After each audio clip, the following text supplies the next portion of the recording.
welcome to the very first episode of Political Birding.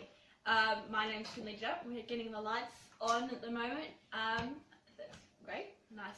I'm in my huge oversized desk. We couldn't find a bigger one, so oh well. On a backstage manager we have Bridget Japp.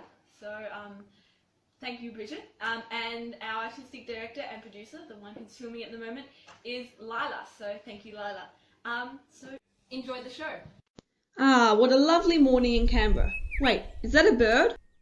Elected me as leader of the Liberal Party. No undermining and no sniping.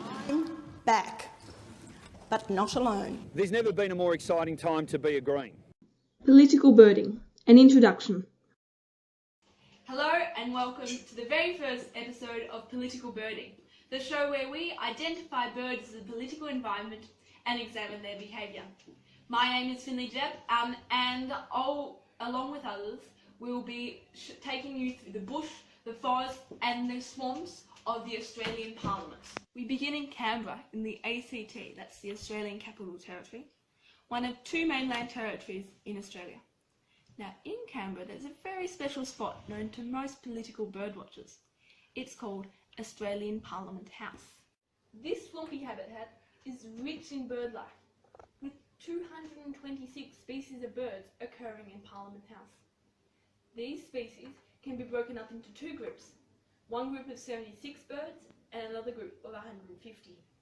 Now I could call these two groups passerines and non-passerines, but they will probably get me into a few angry comments later in this series. So instead I'm going to call them the Senate and the House of Representatives, the upper house of 76 species and the lower house of 150 birds.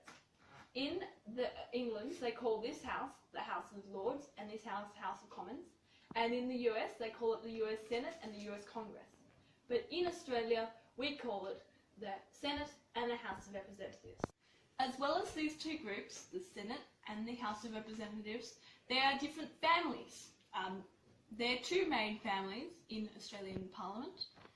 These two main families are Coalitionists and Labor era.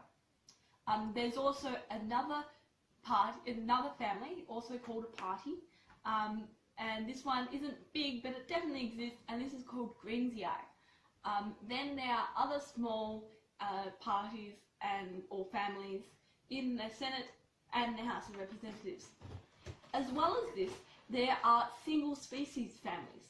I like to call these independiums or independii. That's Latin for independents. These independents aren't from any other families, and they just do as they please. Throughout this series of political birdwatching, we'll talk about the government as a whole, we'll talk more about these parties or families, and we'll also talk about separate birds or politicians. We'll have weekly updates on political birdwatching in Australia and in the world, talking about whatever happens throughout that week. My name's Finley Japp. Thank you for watching. Please feel free to comment below, like and subscribe, that would be much appreciated. And again, thanks for watching.